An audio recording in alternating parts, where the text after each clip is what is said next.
National Martial Arts Federation with 73 years in the martial arts. Mr. Hwang served as an instructor and military officer in the South Korean Army and fought the freedom of his country alongside with American soldiers during the heat of the Korean War in 1951. He was a guerrilla fighter and was sent behind enemy lines in North Korea to gather intelligence with the Communist Chinese. When the Communist Chinese poured in North Korea to fight missions, some of the American soldiers were lost or separated from the regiment and were directed and led safely by Grandmaster Hwang. He was a hero.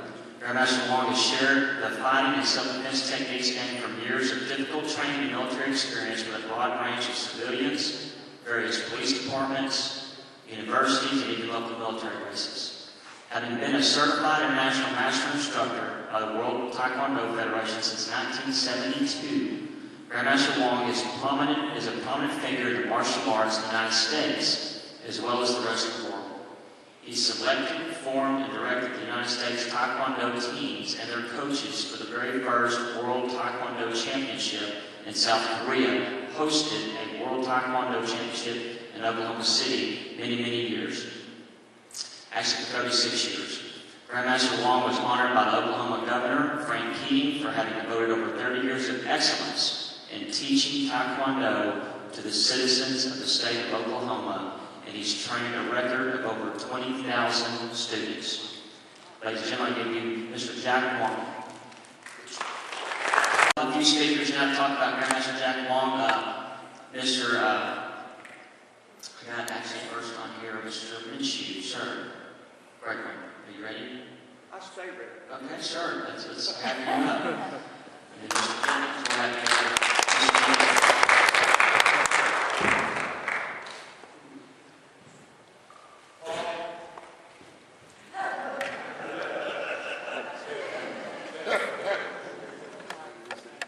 I have a good sense of humor, unlike some people in this audience. You know, a lot of things have been said about Jack, and certainly, from my standpoint, they're all true. And Alan Steen said earlier that Jack participated in tournaments, and truly, David Moon and Jack Hwang, a guy named Bong Yu from California, there were just a handful of Korean fighters that would participate in American tournaments. David and Jack, I feel, picked the toughest part of the country to come to compete, but they did, and they did well. And when Alan was saying about that Jack placed in tournament, made the finals, there's something left unsaid there, because Jack didn't spend a lot of time working on points. Jack would hurt you in ways that you don't even want to think about. Jack was a serious martial artist in every sense of the word. If you wanted somebody to protect your back, Jack Hwang was the guy you would ask to stand there. And he had an incredible sense of humor. That picture they showed earlier of Jack with his little golf hat on, or whatever that hat was, his bare feet wrestling up there, that's Jack Hwang. It was a funny guy. One of the things I learned from Jack, not really, I went to his school and we were talking, and I was trying to get my school started well, and so I talked to everybody to try to learn some things, and I was talking with Jack, and this fella came in, and I thought, okay, I'm going to learn something about, how you go about introducing somebody to karate. So Jack and I were talking, and this guy came in, and so Jack looked up and says, "Take your shoes off!" And I thought, okay. So he talked to him a little bit. He said, "You have money? You don't have money, cool." And I thought, well, okay. I tried it. It didn't work for me, but Jack could make a lot of things work. You know, Jack always greeted me first and last name, Georgia Lynch. And my greeting from him was always Jackson. I called him Jackson. And I hadn't seen Jack in several years when we had the Masters Hall of Fame induction. And when I saw him, he was being wheeled in his wheelchair, and I go up to him and said, "Jackson, what are you doing?" And he looked at me, he says, and I knew that in his advanced age now must be afflicting his sight, because he looked up and he said, "Georgia Minshew, you have not changed." So he was just such a special person to so many people in so many different ways. And I just want, Jack, I want you to know that we all love you and we miss you and we wish you a speedy recovery. Jenkins, Grandmaster Richard Jenkins from Houston Light Safety Workers.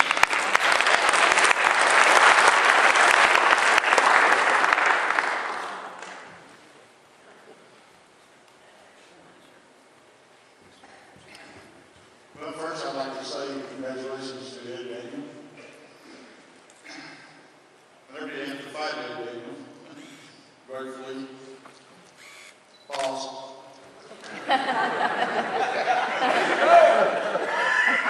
I'll help you out, Richard. Nobody will help you. I'll help you.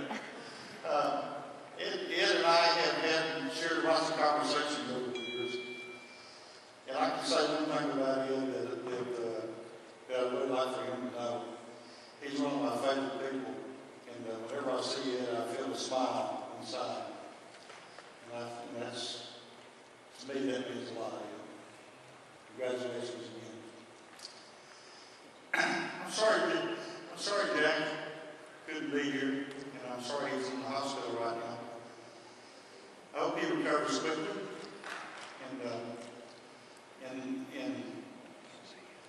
Jack's a special person. I've known Jack since he first started his school in Oklahoma City, and he would spend a little time helping Jack get his skills going and pick the microphone up. And learning how to get people to enroll in his school and how to keep his students. And Jack was a good student, not always willing. And certainly there were a few times I thought Jack was going to kill me before I was able to get the address across to him. I'd like to relate a little story about Jack that he is probably all of you here knows. He sponsored and ran the All-American Karate Championships in Oklahoma City now for some 30-something years, I guess. One of his tournaments, he used to have a black belt meeting, and this is pretty common in tournaments used to be. He used to have a black belt meeting on Friday night or Saturday morning. He used to have his on Friday night, and all the black belts would show up, and in the meeting he would lay out all the rules and what points were going to be called and what points were not going to be called, what was going to be accepted and what was not going to be accepted. Well, at the end of the meeting, he made a big announcement. He said, "Okay," he said, "everybody," he said, after the tournament, he said, "we're all going to get together and go fishing trip." We all went to each other fishing trip. We came up here to party, have a good time, get away from home and, go out and have a good time. Why do we want to go on a fishing trip? He said, "No, after the tournament, you meet at my school, we go to a fishing trip." So, well, he's Jack Hwang, and he said, "We're going to go on a fishing trip, we're going to go on a fishing trip." So,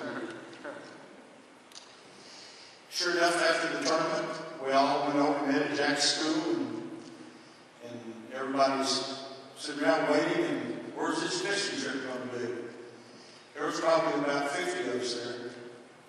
And he said, "Okay, everybody, follow me." So everybody got up and followed him up, and we went next door, and he's going to treat everybody to the fishing trip.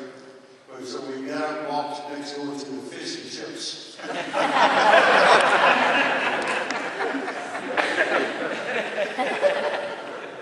Okay, Jack, get well soon, and I'm sorry I missed your 80th birthday, and I hope to see you sometime soon. Thank you, folks.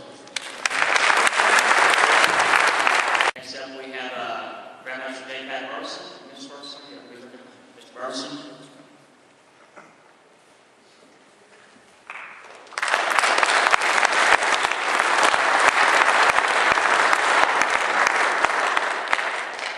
Jack and I are good friends. I consider him one of the mentors of my life. I spent a lot of time with him over the last 20 years. I ran his tournament in Oklahoma City. We had a great time. He asked me to do it, take it, and if there's any discrepancy or any argument about anything, I was the final word on it. So we had a great relationship, and I grew to respect this man many times over. Got one good story. Everybody knows the Clandestine stories of Jack. Jack's the one that's got the shurikens that go through the windshield and all of that. And Jack was proud of his ability with weapons.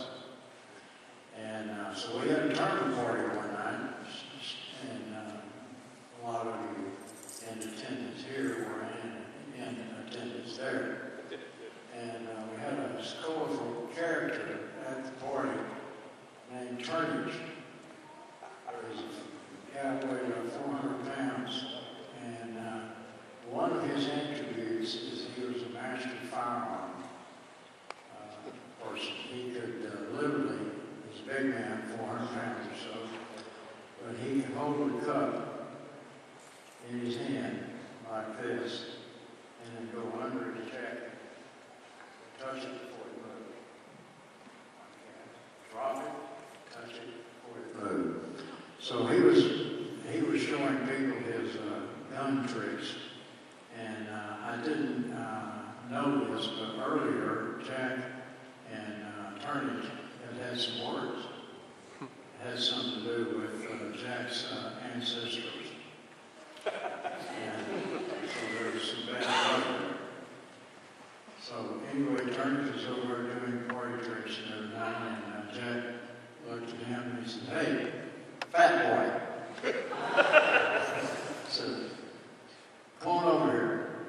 And he said, "You and me, we're going to see who's the best." And so they squared off like a Clint Eastwood Western movie. And Jack got his shurikens stuck in his waistband. Turnage has got his pistol in his waistband. Jack says, "Somebody say when." So David was there. So I immediately did something real smart. I jumped in between them. And anyway, I knew that wasn't a good move after I did it. I expected to get shurikens in the back and 38 special bullets through the front. But I talked them into putting their weapons down. And Jack, I'm sure glad that that had a good ending because we're still around. I love you. Hope to see you soon. After Mr. Hartley, where's Mr. Hartley? You just grabbed me and said you want to say something? It's not on your mind. Come on. I promise I won't see you. No, you drove a long way for us. Thank you, sir. Since we are in church, that Mr. Burleson's story, I've heard a lot of stories where he's reminds me of the blessed are the peacemakers. You know? And behind the scenes just recently, I think he's been doing some of that I know about Mr. Steen too. It's an honor to be here. I'm from Kansas City. I'm one of Mr. Harris's guys, and I came on his behalf in Illinois, stopped at the truck stop a little bit. He wanted me to come, but he had the date down as March 21st, not February. And he blames that bad memory and brain damage on Mr. Daniels. So right. But he didn't mean to come here. version.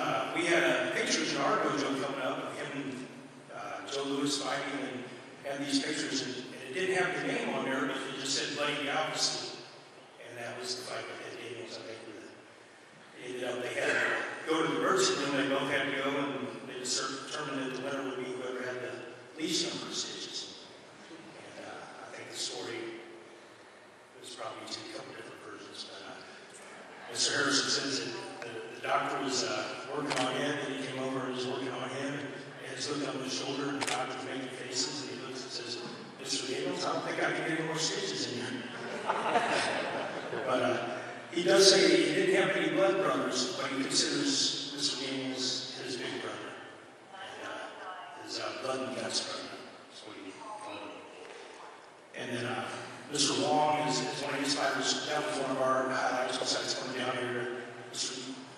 Putin's turning, we went to him, and Kirby's and all you guys. But Mr. Hwang was one of the highlights, and Mr. Harrison says that these two men being honored today were two of his top 10 quality people in the martial arts of all time. So he just really wanted to try to do a video. He couldn't figure that out, so he just asked me to represent for him.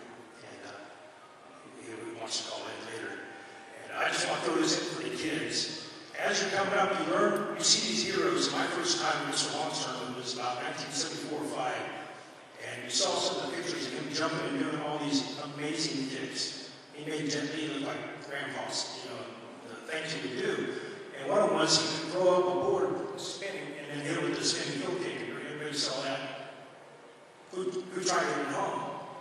And my problem was I went back to the dojo, and that was when those rebreakable boards first came out, and they were made out of ceramic. And I'm 14 or 15, and I'm trying to do this because that's all Mr. Hwang did. And I beat my foot every which way to lose and could not do it. And then I figured out, okay, you gotta actually hit with wood because it matters.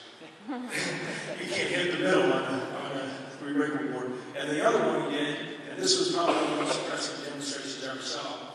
They had the ring out because we have tournament day and fights at night sometimes. And he had, just like that picture, some guys in good stances and on chairs, and there was 2 sets of guys shoulder high, and a guy sitting on the shoulders, and he was holding boards. And he had about 3 boards. And Mr. Hwang went and got in the other corner of the ring, and he did his warm-up, and he takes a couple of light steps, and does a 360 spinning back kick. He just taps those boards right in the center. And that's amazing. It's just good. It was, they had to be 8 feet off the ground.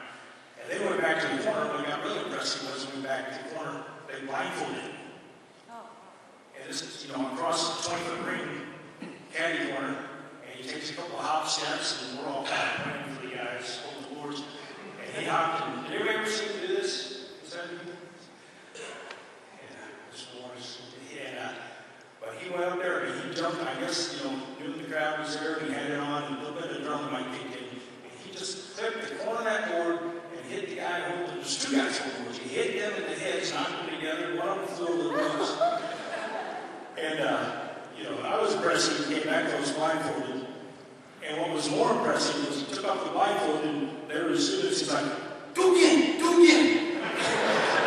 And instead of running for action, they got up there getting in, he broke those boards. So I just, like Jonathan Williams and Seagull, he just get better and better and better. And, just amazing that those guys did. Just I'm honored to be here, and I see my guys that help honor Mr. Harrison. I thank you for that. And if we got a minute, since Mr. Harrison does have some health issues that kept me from coming out, and Mr. Hwang, I just say, we pray for him too together. Yes, sir. Now, so if you just join me, I just leave in prayer. I think that our angels are like the ninja turtles sitting around waiting for pizza, and they don't do nothing until we pray sometimes. So it's on us. So I just would hate to miss that. It's on Lord's house. Father, we just thank you for these men that are just the city fathers and the fathers of the nation, and especially being here with the 2 forefathers of Texas here, Mr. Steve and Bruce, and you just made them, you've given them anointing and grace to be not just great fighters, competitors, and artists, but great men and great role models for these young people. And we just ask for specific mercy on Mr. Hwang, that you'd send healing powers, you'd send angels, healing waters, just covering with the blood of Jesus. We just ask for him to be healed and strengthened, and that all these guys have just contributed to mentoring youth their whole lives, so they would be able to just come meet you in peace with no injuries and no illnesses, and just ride out their days in love, joy, and peace. We ask in Jesus' name. Thank you. We certainly appreciate it. If I could please now call up again Grandmaster David Moon, sir, to talk about Grandmaster Hwang. It's okay. He's scary. He's scary. He's communication. I'll go into it now.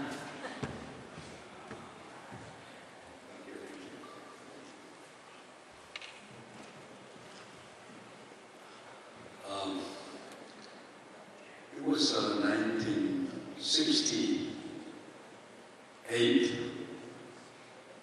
year of 1968, and I received one postcard from Mexico, and he said, "I wish you were here right now." And I didn't know where he was, and he went to, after the Olympic Games in '68 in Mexico, he went to Mexico with some of his friends. Then he sent me a postcard, and I said, "How come you didn't tell me anything?" And then he came to Houston. I went to Houston because of Hwang. Hwang told me that Houston will be a place. Isn't that so? I went to Houston. Then Jack Hwang came to Houston, and he was telling me about he was visiting one Shogun karate school in Mexico City, and he was there looking and sitting in a public place, and he was looking, and he said, "What are you doing?" "This is a karate school." "Oh, I thought it was dancing school." You're doing dancing? I thought that's what I thought. "What are you? Are you a martial arts man?" And he says, "Yeah, I am teacher." Then they invited him to demonstrate something. And he said, "If you want to invite me, do it properly." Then next year, after a few months after, he came to Houston, and he asked me, let's go to Mexico, show them something." I said, "Oh, really? Okay, let's go." And it was in December of, then 10 days was, we should give 10 days of the lessons to karate black. And he gave the class for 5 days. And after another 5 days, he asked me, "Now your turn, you do it." I said, "You teach, you taught him everything, and what can I do? I don't have anything to teach." He said, "Just fight." And that was easy. Then 5 days I was doing the sparring with them. And after that they asked me to come to Mexico. But I didn't have any plan for Mexico. I had a plan in Houston. And they were insisting so much. Then they came to Houston to visit me, and they said, I had one small school, I was just starting. Then insisting so much. Then next year, 1969, in May, then I sent all my students that I had in Houston to Kim Su School. Then I went to Mexico, just with my uniform and toothbrush. I didn't have enough money to buy a toothpaste, so just a toothbrush, and I went to Mexico. That was a study that time. Then every day I was teaching them every day. And my goal was my school and my students should be much better than Japanese karate students. So, and I didn't have to worry about paying a rent, because in Houston I had to count the heads, how many. So I couldn't teach them very hard because they go out and what am I going to do with the rent? Then went to Mexico. It was wonderful. I didn't have to. I used to teach them very, very hard. And I didn't have to worry about the rent. And a few years, they were making the application form. They have to wait about 3 months to get into my classes because there were so many.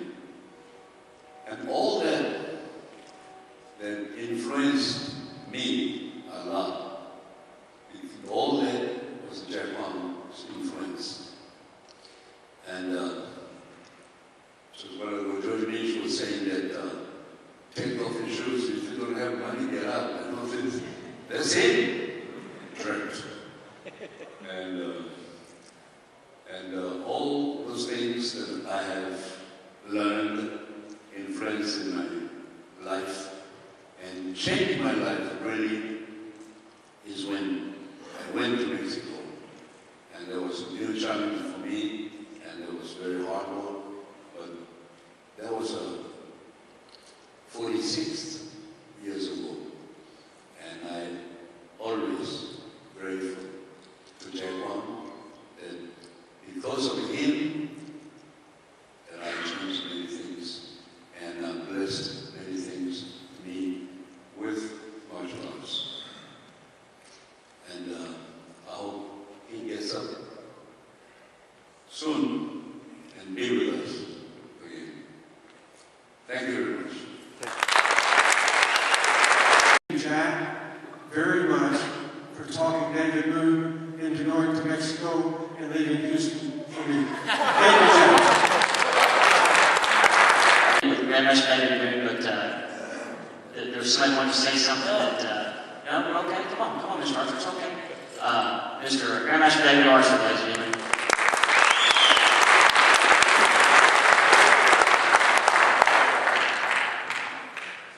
Thank you. I do not know Mr. Hwang as much as anything y'all do. Mr. Hwang, if you see this, you'll remember me and all the folks from Lubbock who come up to your tournament. And we had a bunch of rough fighters, but we all went home and lived like we had Botox. And usually hurt noses, but we learned a lot.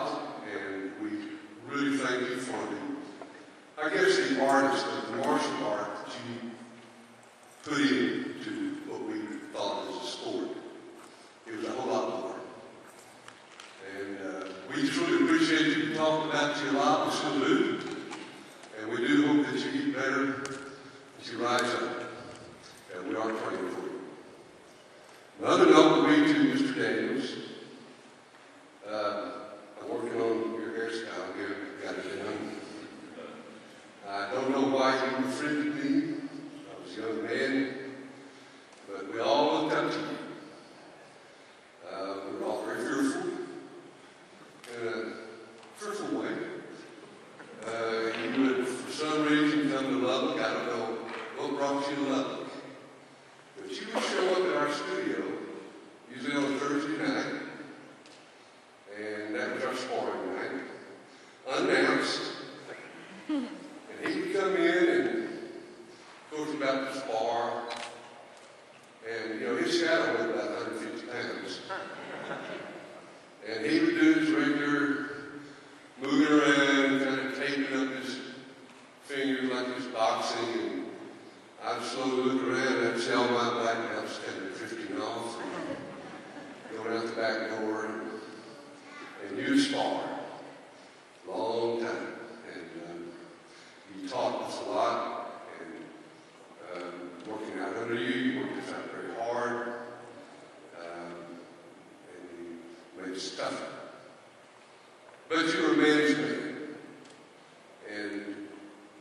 something that I think everybody looked up to before, is that you were genuine and you liked people a lot.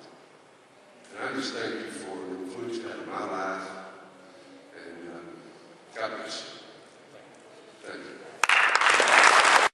But he drove a long ways to be here, came in from San Antonio, and it was a long drive for him, and he had a busy day yesterday, so go help me welcome, God, it just did, that's what happens. It's just Grandmaster Al Francis, sorry, Mr. Francis, it's good to have you.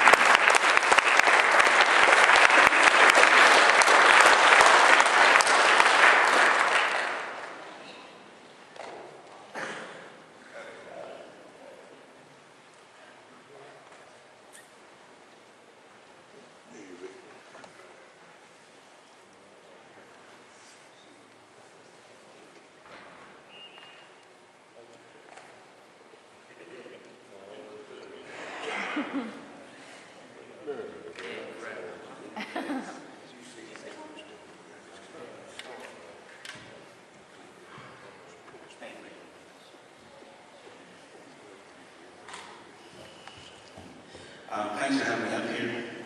See a lot of old friends. One of the main reasons that I did drive down is because I know that we're all getting older. Oh, how you doing, folks? We're getting older, and we need to pay our tributes to these individuals that paved the way for us, like Mr. Daniel and Mr. Hwang. I may be wrong, but I just want to bring on those individuals that when I was competing, I was a lot lighter. I was weighing like 139. And I would fight Demetrius quite a bit. In fact, one year we fought like 12 times, first and second. But whenever I was in Dallas, and Demetrius and I fought, Ed Daniels was the referee, head judge, and he would break us, and we fought like cats and dogs, quite naturally. And he would pick me up in one arm and pick Demetrius up in the other arm. He'd walk over here, set me down, and he'd walk over here and he'd set Demetrius down. You know, I respected him so much that it would have been impossible for me to argue otherwise. Okay. But thanks again for having me down. I really appreciate it, and I'm looking forward to gathering after this, and God bless everyone. Thank you. Mr. Hwang's family here represented him today, so if Stacy, could you please come forward. This is Mr. Hwang's stepdaughter has a wonderful, successful school off 377 nowadays.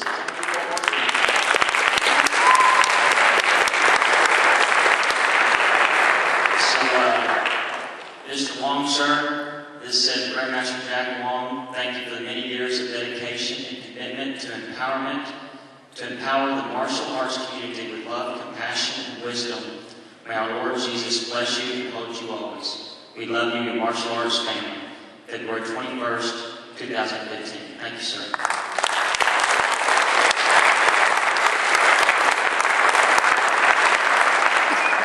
I just want to thank Jamie for putting this all together. It's very special to Jack. I know he wished he could be here, but unfortunately he was in physical therapy and he just was not strong enough to be here. Also, congratulations to Mr. Daniels. I would like to thank everybody that came from my school, and he wanted me to make sure that I thank Mr. Moon for coming from Mexico City. Thank you.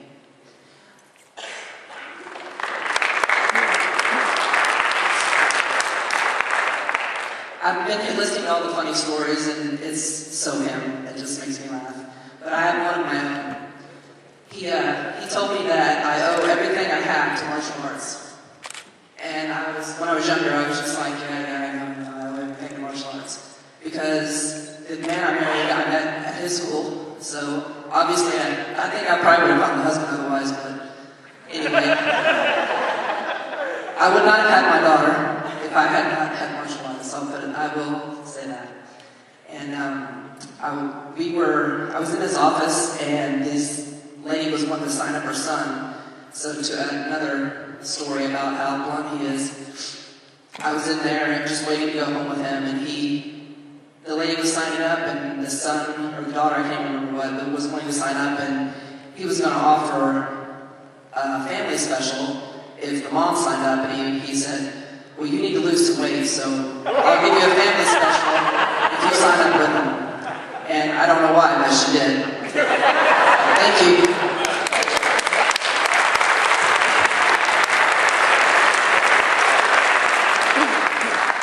If we could now show, I don't have the numbers on this one, the dog video, and then we're about to close. It's really fun.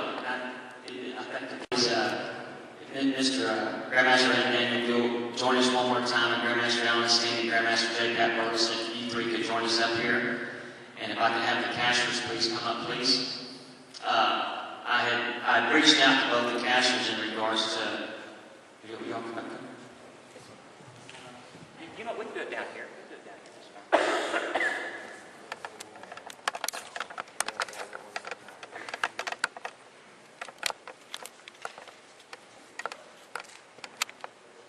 Everybody pretty much see from up here? It is good.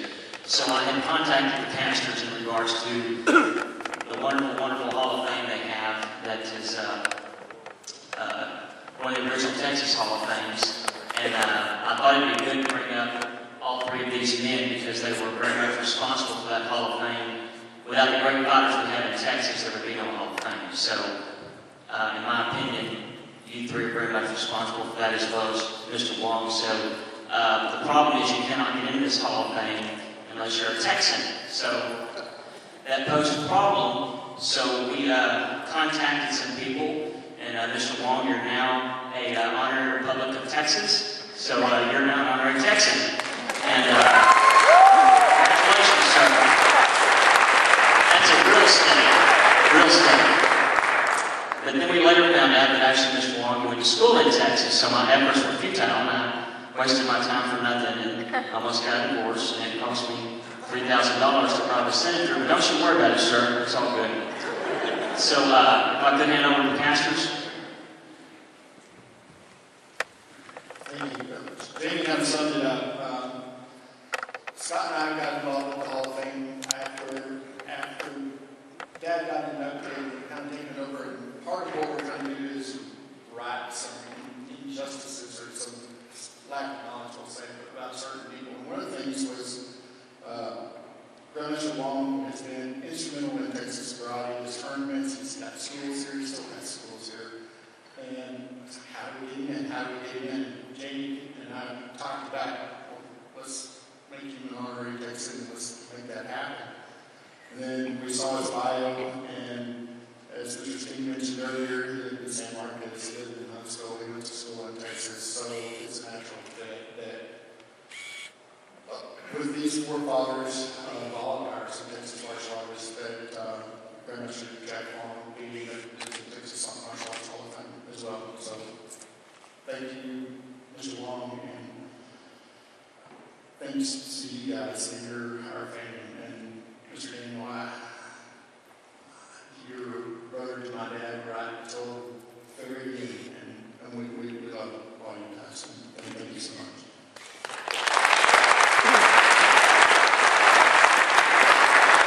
Stacey, can we give you this to take back with you all the other great stuff you've got today? Thank you, sir. Thank you very much.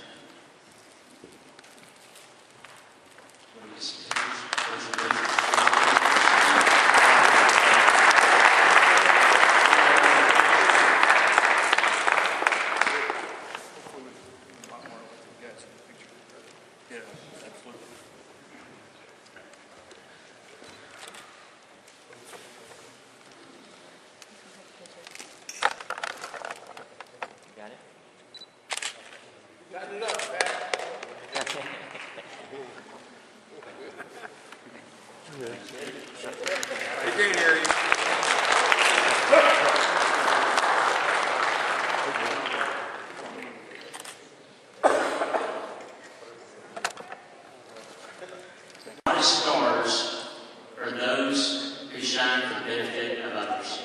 And that truly describes the two very wonderful men that we honor today. Mr. Daniel, I love you so much, brother. I know that we only know how long about 5 years, but you send me personal handwritten letters. That's something I like to do as well. And it means so much, so much. Not just man or Mr. Sean Hines has mentioned that, other people have mentioned you've written them personal letters. They may not tell you how much it means, but a lot of people have told me, and you've made a difference, sir. You've made a difference in so many lives, and we appreciate you so, so very much.